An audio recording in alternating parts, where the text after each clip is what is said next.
Hey family, welcome to How Love Works, where we talk about the principles for lasting love.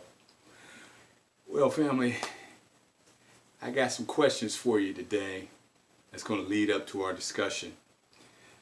My question for you today is, how do you know when you're ready for love? You might want to ponder that one for a while. How do you know when you're ready for love? That's question number one. Question number two, do you really know what you really need in order to foster a growing relationship?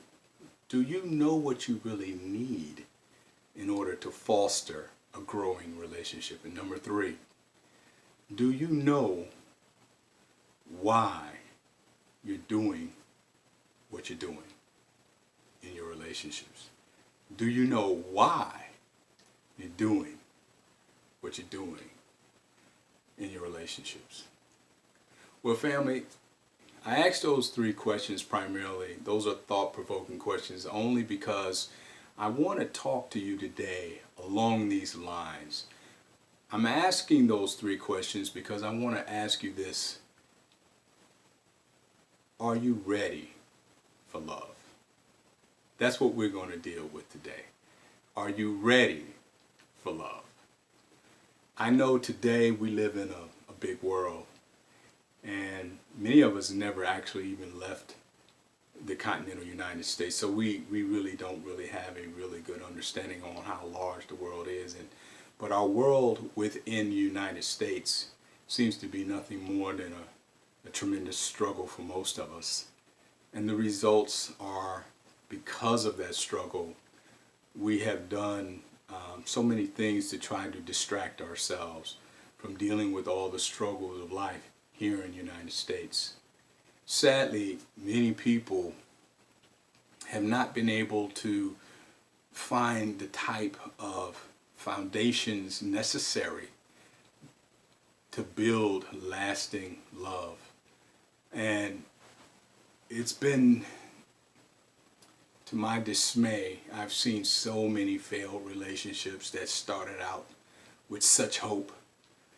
And it just really bothers me to the core when I see so many relationships end up, as I always like to say, end up in the ditch. Because so many people, they just don't really understand what it takes to be in love. They have a Madison Avenue idea of love, or they have an immature concept of love, where love is just a bunch of feelings, it's floating around, and rainbows and butterflies, that's all love is. And all we're trying to do is addictively and obsessively trying to recreate those butterflies and rainbow feelings all the time. But that's not love. Sadly, we never get to the point where we understand it, to the point where we can actually really experience it. The results is that many of us, we're not even living anymore. We're just surviving. We're just existing, as it were. And we're not having the kind of impact that we could be having if we were able to make the connection, the love connections that we all want in our relationships. And that's really what this channel is all about. And so I'm going to go ahead on and delve into the question that I brought up. My first issue, as we deal with this, you need to understand some basics, is that in order to determine whether or not you're ready for love, you have to understand something that's required when it comes to love. There's certain things that are just absolutely required.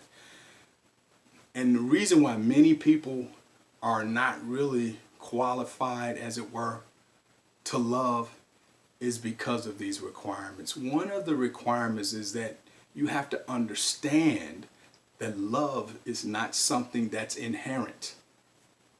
Love is something that's inherited, and from the standpoint that you have to be instructed. You have to be instructed not only just by word of mouth, communicating the values of love, expressive aspects of love.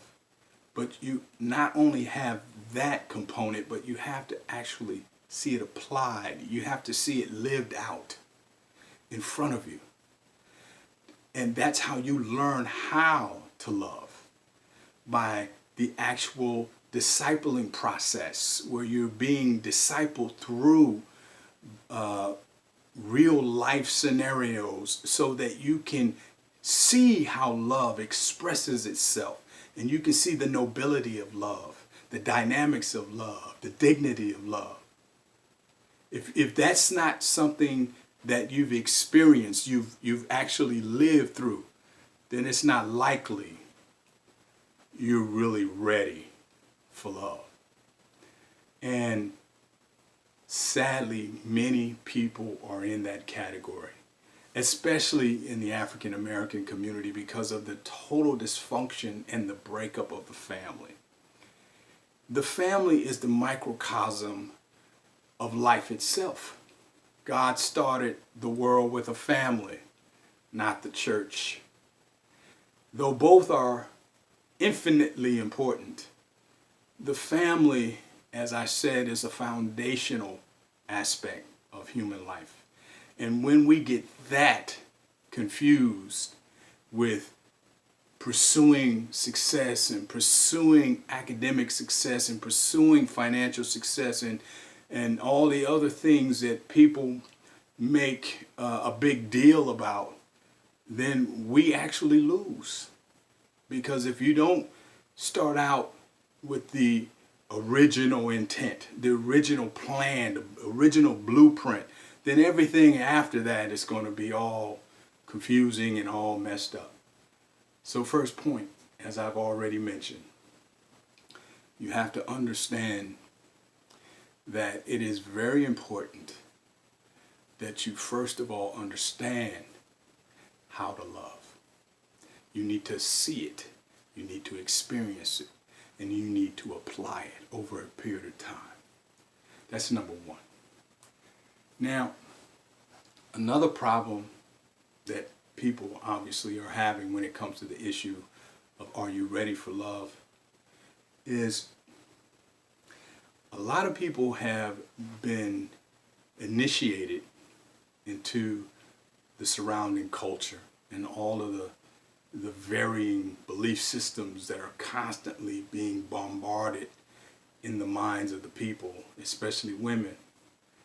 You know, I always have comments, or I typically comment on the feminism belief system that is rampant in the United States and the Western world in general.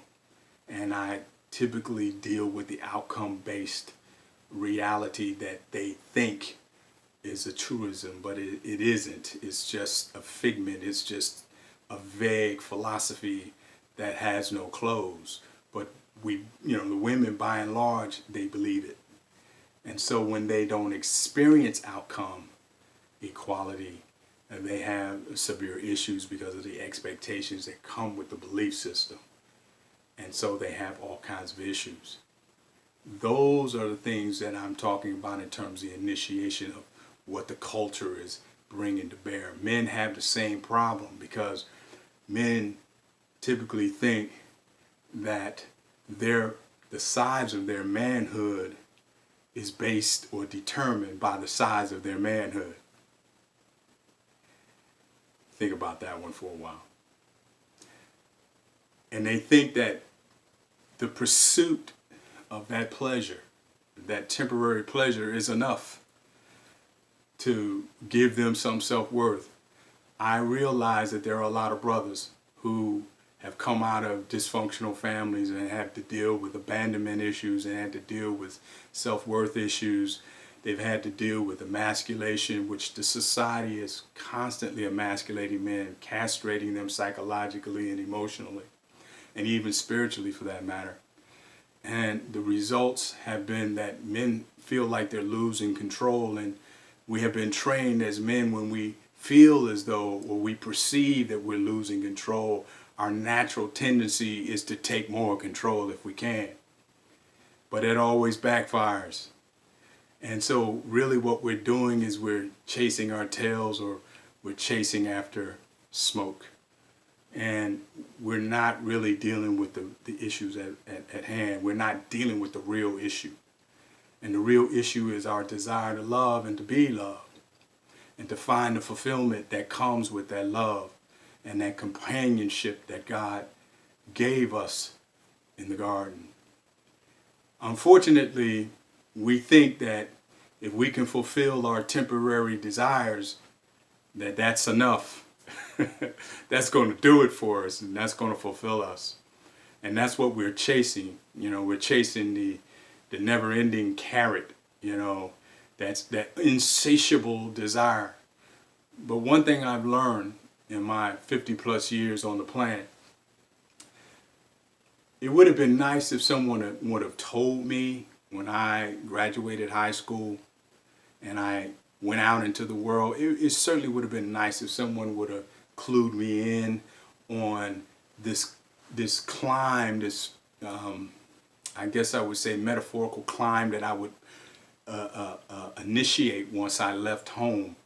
And I would be trying to achieve and achieve and achieve in various different arenas of life.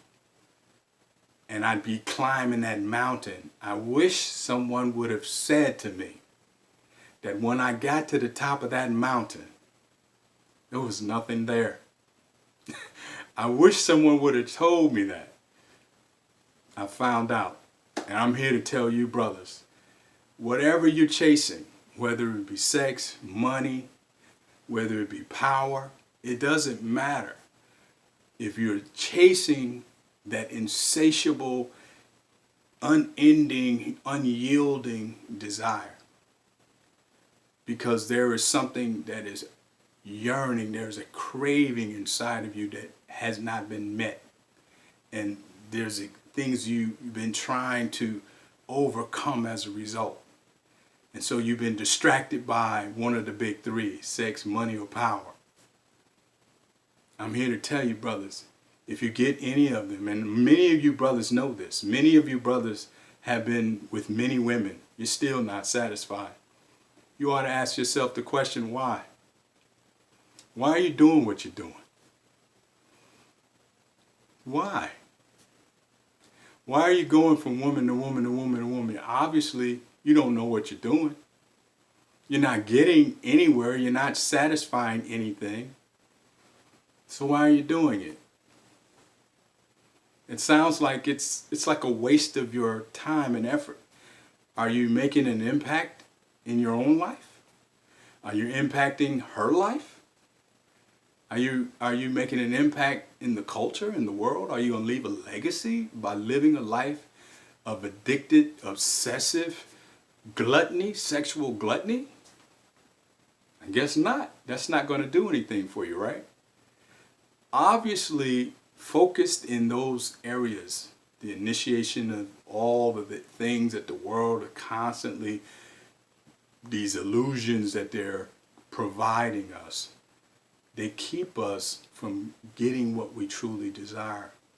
And that is to be able to love, be loved, and to receive that fulfillment that comes from that act. I'm here to tell you, if those things are occurring in your life, then you're not ready for love. And I think the last thing I will say on this issue is simply this. If you are, say, a young lady, and you are involved in, or you have been involved in many relationships that didn't go well for you, they didn't evolve into anything that was lasting, and then you have made it a point to either blame the young man or the several men in your relationships that you initiated or consented to, whatever the case may be. I think that it takes a mature woman to sit back in retrospect and think about, why did I go through all of this? And then after all of this, the only thing that I can point to is blame someone else. Now, you can attack all the men that you've ever had a relationship with if you want to. The real question is that going to produce the growth that you need as a woman? And will that actually produce the growth in the man that you may actually one day have a relationship with? That's the only thing that's going to do is repel him. If that is your typical modus operandi when you have relationships, that's just not going to be healthy. It's just not healthy. So at the end of the day, these are the things that you need to take care of, you need to do if you really want to be ready for love. The very first thing you have to do is give yourself permission to grieve. This I'm saying to both men and women. You have to give yourself permission to grieve. What do I mean by that? I mean this simply. Family, I know because I came out of a dysfunctional family. I love my mother, I love my father, I love my brothers and sisters.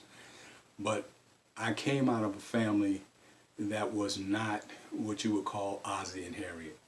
I was raised from a family with a single mother. And I have to say, I would have preferred to have the Ozzie and Harriet model. But be that as it may, I didn't have that. And I experienced as a result and all the consequences that came from the choices that I made, which were not very good choices. And I didn't learn how to apply the knowledge that I did gain as I was growing up. I didn't have the perspectives. I didn't learn life skills that I needed.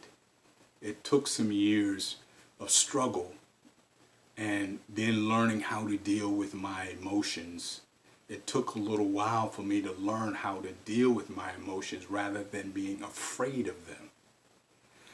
Men are taught to not trust emotions, and men have learned to even be weary of emotions.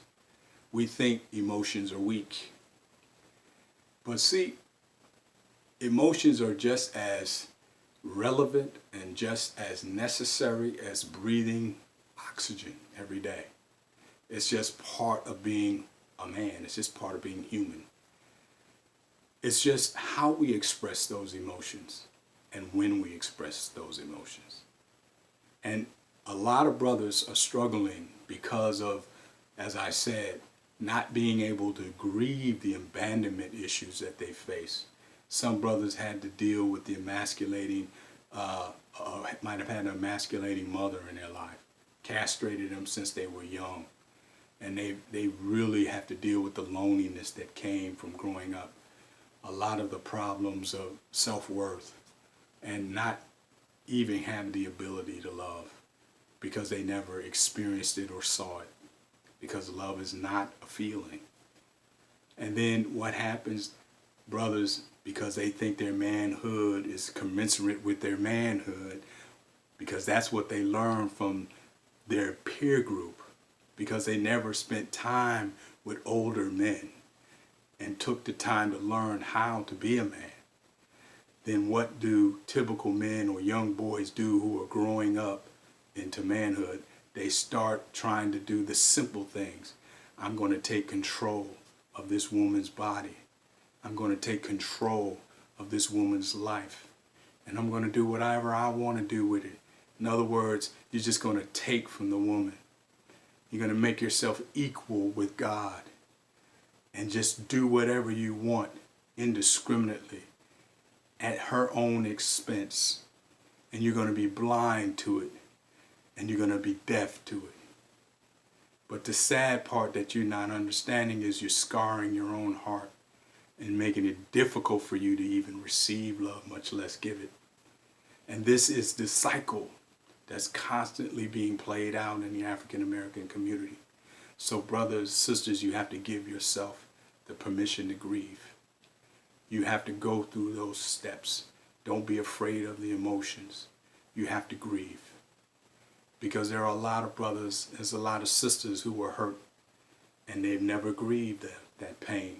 And a lot of you have a sea of pain, a lot of hurt. And until you grieve it, give yourself the permission to do it. Honor your grief. Number 2, you got to be able to forgive. You got to learn how to forgive. God's word said that we had to give, we had to be able to forgive 70 times 7. You have to be able to release, not necessarily, as you've heard many times by many pastors, that you are doing it for the other person's sake. No, you're doing it for your own sake. The reason is because all things are connected. All things work together for the good. So if all things work together for the good, all things are connected.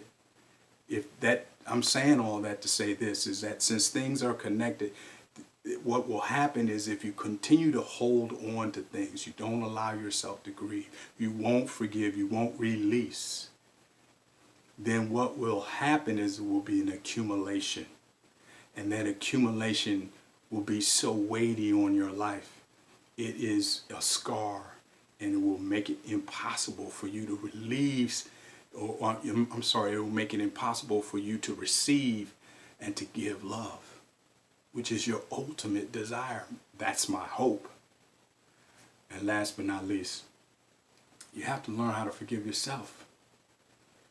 I know, I'll be the first to tell you, the easiest person to shame, to put down, is oneself. Now I realize there's some people out here that's straight narcissists. Everybody else is the problem. They never take personal responsibility. But most of the time, many of us, we have a very difficult time releasing ourselves to forgive ourselves. And a lot of people have problems with forgiving ourselves and even forgiving people in general, as I said earlier. And that's because of the pride aspect that's part of our sin nature, or our fallen nature, our depraved hearts, if you will. And that's in proportion. A lot of times our inability to forgive is in proportion with our pride. If it takes you a long time to forgive, that means you have a lot of pride. A lot of pride. You think entirely too much of yourself, brother, sister. So I'm saying to you, now I'm going to let you go. If you want to be ready for love, you're going to have to give yourself permission to grieve. You're going to have to give yourself permission to forgive. And you're going to have to give yourself permission to forgive yourself. If you want to be ready for love. That's my time. I thank you for yours. See you on the other side. God bless you.